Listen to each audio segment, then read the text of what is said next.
A 5-year-old little girl from Washington State, Oakley Carlson, has been missing since last February after the state ordered that she be returned to her biological parents after years in foster care. Jordan Bowers and Andrew Carlson, her parents, are currently in jail on charges of reckless abandonment of a dependent child and reckless endangerment with drugs.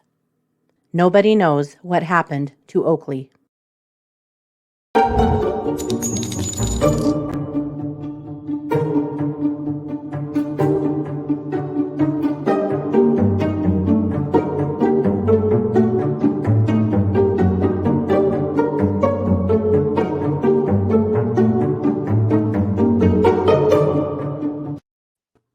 Hey everybody, and welcome to True Crime Paranormal with the Psychic Sisters. This is Katie Weaver, and I'm here with my sister, co-host, and partner in crime, Christy Brower. Hello. Hello. Hey, everybody. How's it going? It's going good. Way good. I'm having one of those days where, I got a lot done.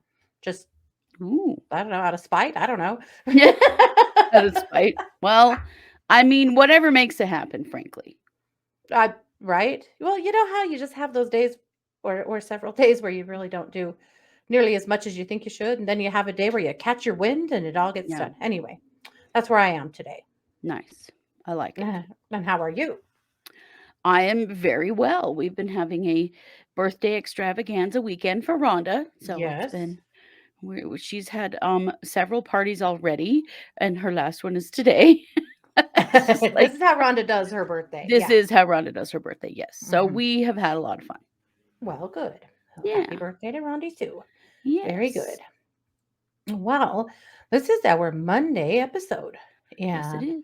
It is packed. We have so much going on. The crime world is so, well, crimey right now. Wow.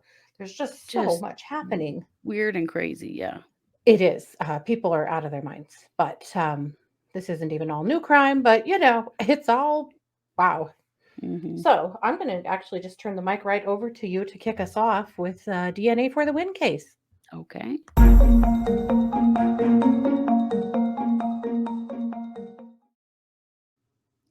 Have you ever heard of the murder of Stacy Falcon-Dewey and her 3-year-old son, Jacob Dewey? Oh, I don't think I have. This happened in 1994 in Renton, Washington. And it has been a cold case for a very long time. It was a very brutal murder, and it was kind of crazy. Like, the man who killed them didn't try to cover it up at all. Like, they found both of them laying in the road next to Mom's car. They were both shot in the head. And, there was no attempt to cover this in the least, but this was in 1994, and we didn't have great forensics then, really never had any idea at the time who had done this. In 2002, there was a maybe connection to a man named Jerome Frank Jones, but it has taken clear until December of 2021 for the, probably not super greatly connected or collected DNA to finally find a test sensitive enough to solve it. But in fact, Jones is the murderer. He did kill Stacy and her little boy. And, her family is finally having, at least a little bit of justice, a little bit of closure. Right. Now, the crazy part about this is one of the reasons that they did not catch Jones is because he went to prison in 1995 for a murder in California. Oh. And so not very long after he killed Stacy and her little boy, he went to prison for another murder, and he is still in prison now. Wow. Yeah, so fortunately, he was locked up. He is being arraigned, though, on March 1st for the murders of Stacy Falcon-Dewey and Jacob Dewey. And Good. her family is really relieved at this point that at least he's off the streets and at least they know who did it. I don't think they know quite yet why. Why he did it. Um, Yeah. she was sexually assaulted, and they believe that he murdered her little boy in front of her and then killed her. Oh my God. But why any of it happened, or why her and her little boy, or how it happened, Right. they don't know. So at least now there's going to be some closure. But is this really a serial killer? Right. I mean, Right. how many deaths are actually going to be attributed to him? Right. We now know of 3. So Yeah. are there others? I mean, he's been in prison since 1995. Right. So these would all But have to be what about, pre-1995. yeah, what about before that? Interesting. So, Wow. yeah. Well, I'm glad her family's getting that amount of justice and closure, and Yes. so many families don't, but I'm sure sad it happened to him in the first place. Wow. Me too. But DNA is just a miracle in crime over and Yeah. over and over again. Mhm. And it's why I love that we continue to cover it, because it's so important to recognize the contribution that this is making. Yes. Is Yes, absolutely. tremendous. Well, and the more we celebrate it and the more we talk about it and the more it becomes mainstream, the easier it will be for these police forces to get their hands on the help they need. Because Yeah. right now it's still very backlogged, kind of rare, and extremely expensive. Right. That all needs to get better so that, doing the DNA work is always happens. And the, Yes. huge backlog of cold cases get processed like clockwork. I mean, these are things that we'll get there. I really believe Yeah, we'll get we there. It's will. just, But we're time not there yet. and money. Yeah, no, we're not there yet. It is. But at least for this family, there is some justice and closure. And Mhm. this guy's been off the street since 1995, so that's good news. Fabulous. Yeah. Okay. All right. Well, I'm going to send it back over to you for our main case. Okay.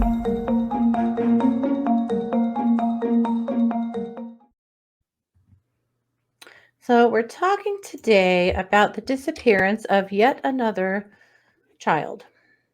And I am Yikes. tired of talking about these cases, but by God, we're not going to shut up about them. They're just going to keep happening. Well, no. Why did I say that? We do not want them to keep happening. We're not going to quit talking about them because Right. there's too much of this going on, and There's so so much of much this. of it. So often, like with these children that we keep discovering have been gone for quite some time, and nobody knew. And this is another out of Washington. So this is Oakley Carlson. She is Okay. 5, or would be.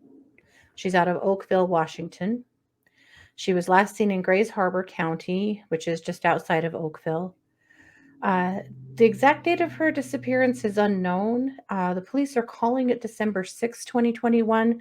That's when they were called out on a welfare check for her, but they don't actually know. And there's some evidence that's indicating that it was quite a ways before that.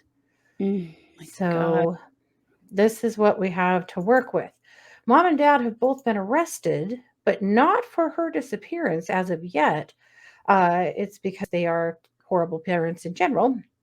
And there's also a 6-year-old in the home who is gravely ill, who should have been receiving life sustaining medication for the last year and a half, who has not been receiving that medication. And that's actually why they got arrested. Oh, no. They do have some new charges. They're kind of piling up, but we'll talk about that. So I want to start back at the very beginning. So Oakley, at 7 months old, was taken from her parents and put into foster care for 2.5-ish to 3 years. Okay. With an absolutely loving family. They are devastated and angry, and they would have adopted her, but there was reunification in progress.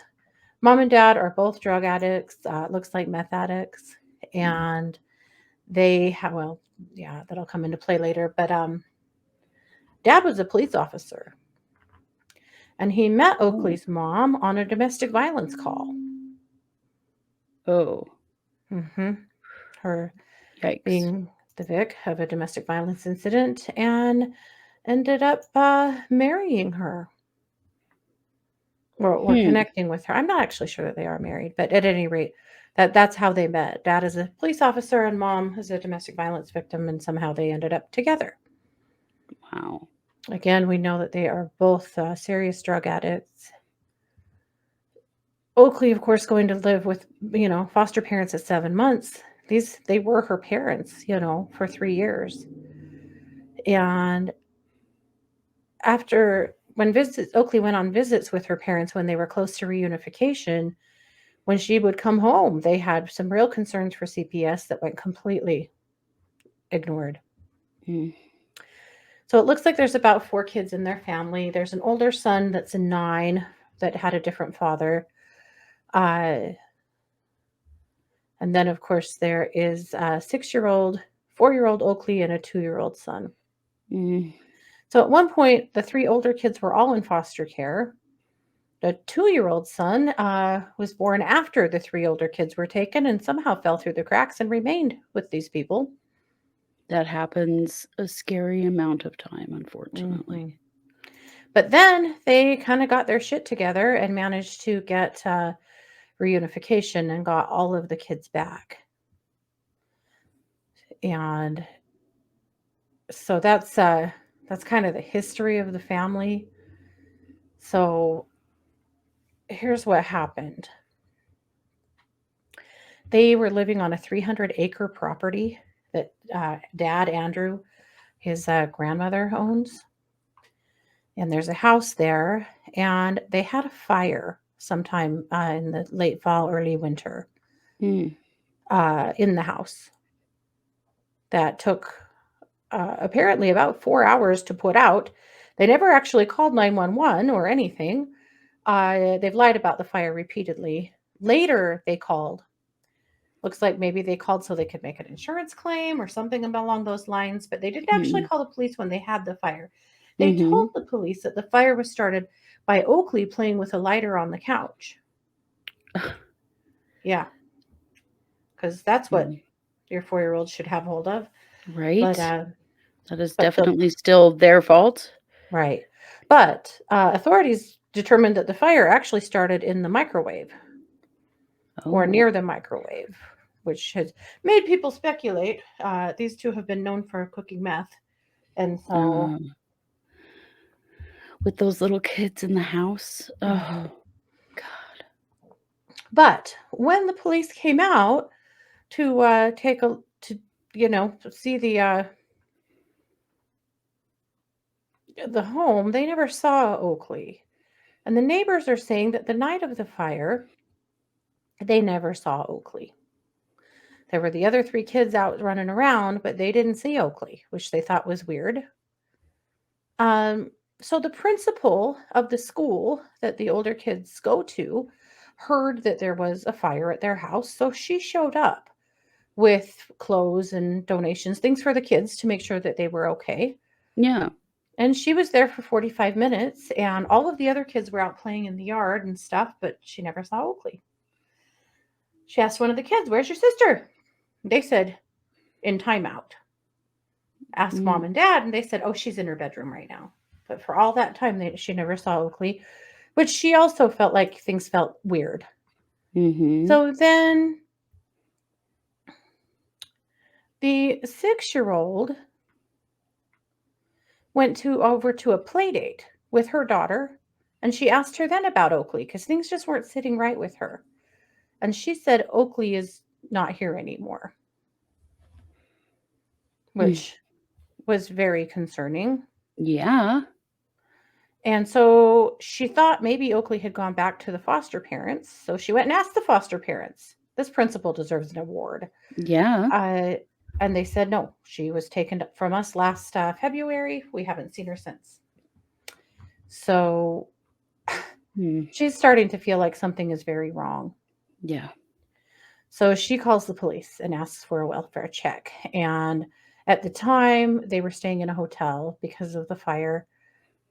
And the police came by the hotel or the motel looking for Oakley, because now there's been an official like a request, for a welfare check.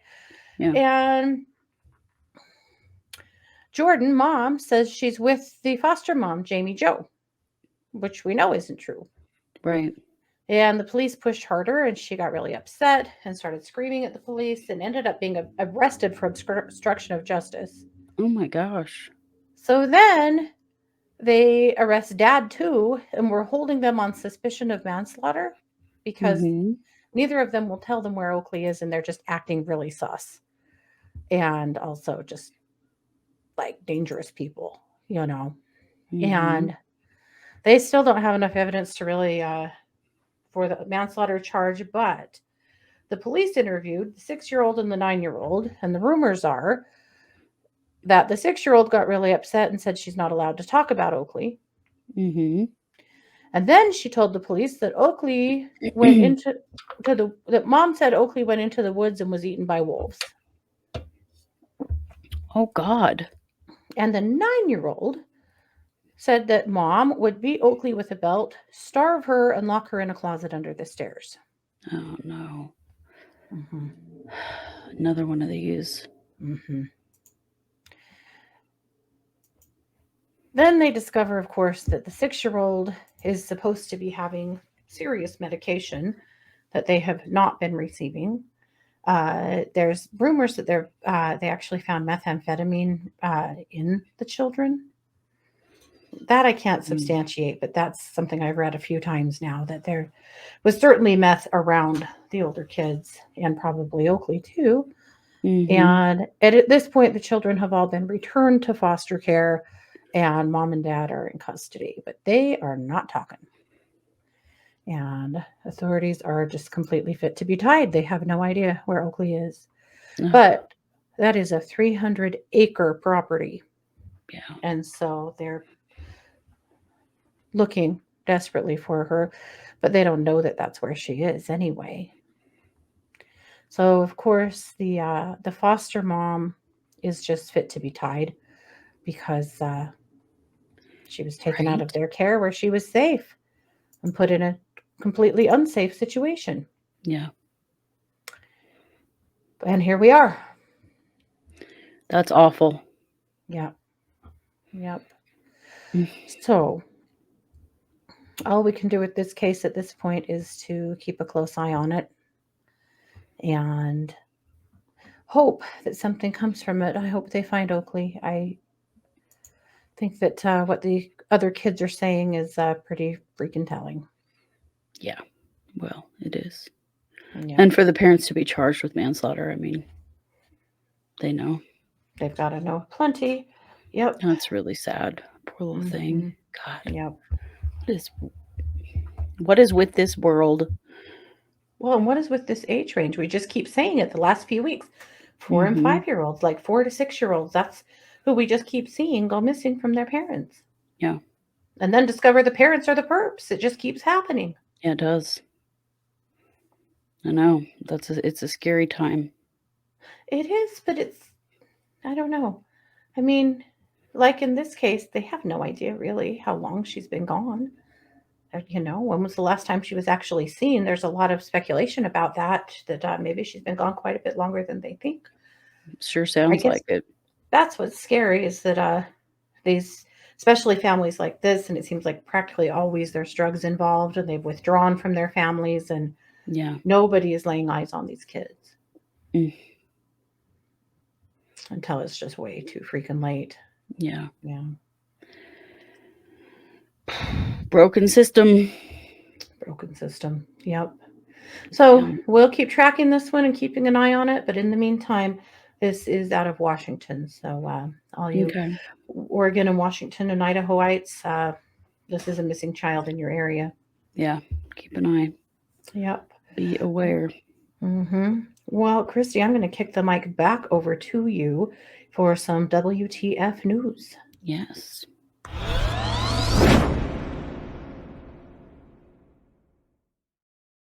Have you ever considered what you might do if the police would never charge the person who most likely murdered your pregnant daughter?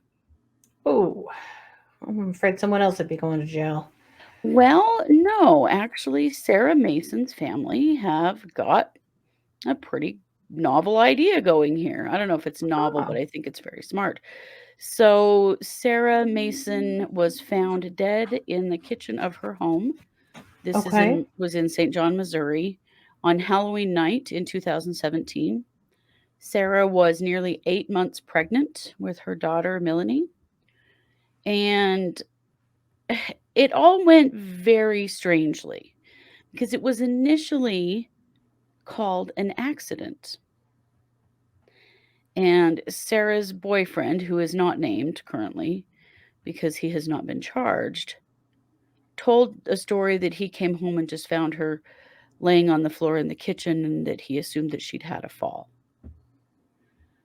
Well, eventually, news comes out that Sarah had a bullet wound in the back of her head, Oh, a very small caliber gun. well, gosh, that would cause someone to fall. It certainly would, and it also I don't think you're gonna accidentally shoot yourself in the back of the head. That seems a little tough to do. So it was literally weeks Wow. after Sarah's death that her family even knew that it was a crime. Oh. Yeah. So all of this has been handled ridiculously, and the family is sick of their shit. The Hmm. police, the person they think killed her, like, they have had enough. And so And this happened when? this happened in 2017, so it's 4 Okay. years ago. And still, a couple of times they have tried to bring charges against the boyfriend, and 2 different prosecutors have refused to bring charges against him, even though they can place him there. And, I mean, he lied about what he'd found and everything that had happened to her, and they still have not been able to get them to charge him. Wow. They say there's no witness and there's no admission from the suspect and no murder weapon or shell casing. Yeah, I wonder whose fault that is, Right. police, like, what the hell? The way that this was all handled when it initially happened was insane. I mean, completely insane. Hmm. So the police say that the case is still open and they're still investigating and blah blah blah. Hmm. Well, the Mason family's had enough of this shit. So they have filed a petition for wrongful death and damages against the boyfriend. They are suing him Okay. for her murder. And, he's not named, obviously, because he hasn't been criminally charged. But the Hmm. family has said, we're done with the cops. They're not doing anything. They are not helping us. And there has been no justice for our sister and baby. Yeah. Karen Mason, who is Sarah's mom, says, I can't grieve. I'm still angry because the person is still out there and this is just a never ending nightmare. Yeah. And so they've just had enough. So they are going around the police. They are using the police's lack of doing anything as a part Hmm. of the reason for their lawsuit. Hmm. And they are suing the boyfriend Wow. because they feel like someone needs to be taken into account for this Hmm. situation. I thought it was very interesting. I mean, you see that happen sometimes, but you don't often see it happen prior to criminal charges. Usually this Right. It's happens always after. after. Yeah. They're like, "Nope, we're done with this shit. The police aren't doing anything, so Hmm. we're taking matters into our own hands." Interesting. So Wow. I really hope for the Mason family and for Sarah and her baby that they get some justice here. For Gotta get it sure. somehow, Interesting new precedent that could be set too. right? I know we're seeing a lot of things happen in the criminal justice system right now that We are are. setting things that are setting new precedents, and this is Hmm. one that I was like, "Wow." He hasn't even been charged criminally. Yeah. Very interesting to see what happens because the civil, requirements for, finding guilt are not as stringent as the Right. criminal ones. So, we'll see. Very interesting. We'll keep an eye on that one. It'll be interesting to see if they're successful, if then criminal charges will follow. You would think they would have to, You would think? but I don't know. mm, The police are doing that. The family knows we're doing everything we can number, and it's like, mhm, but are you? It's been 4 years, right, you know, and you still don't have a gun. You still don't have anything. What kind of work's actually being done on this case? right. Huh. Well, I'm intrigued. Yeah, me too.